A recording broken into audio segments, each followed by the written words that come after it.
You know, Eric, the Democrats do have some trouble within their own party. They've got a progressive party, a wing of the party that's pushing really hard to get some things done that the Republicans would never agree with. But Republicans have their own issues right now, too. You have Liz Cheney, who's the highest ranked woman in the House, who this morning is going to be going up against her colleagues to see if she loses that position of power, if she loses her stance there this morning. And a real question in the party about who the leader of the party is. Is it still Donald Trump? What do you think will happen? Will the House strip Liz Cheney of her conference chair this morning? Well, Becky, from everything that I'm hearing, I do think that we're going to see Liz Cheney lose her position. I think she expects that to happen as well.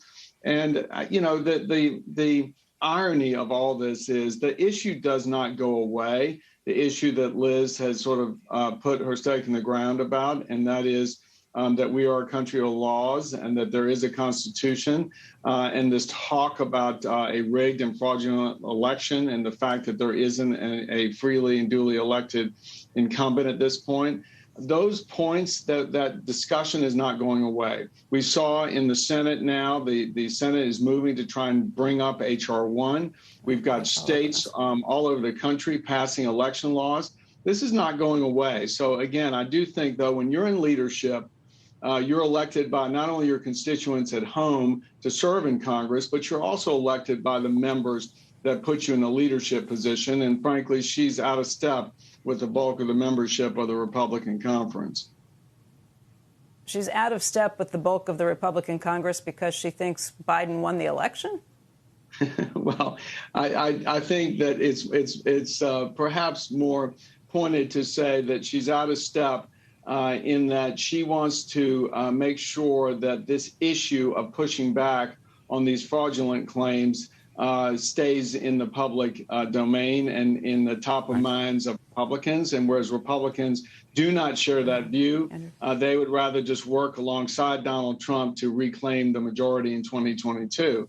So I do think it's a matter of priorities that Liz sees in a different way than the members, the bulk of the members. Eric, are you part of that bulk of the members? Do you believe the election was a fraud? Would you kick her out? Cantor, I'm disappointed that you haven't read the news back around January 6th, because I had an op-ed in the Washington Post where I spoke very strongly against the spreading of falsehoods and the lies. And I feel very strongly that we are a country of laws. Our Constitution designates and lays out a system and a process for elections. And all of those things have taken place. No, I do not think that I certainly don't agree with what's going on. No. So you don't agree with what the party's doing to Liz Cheney?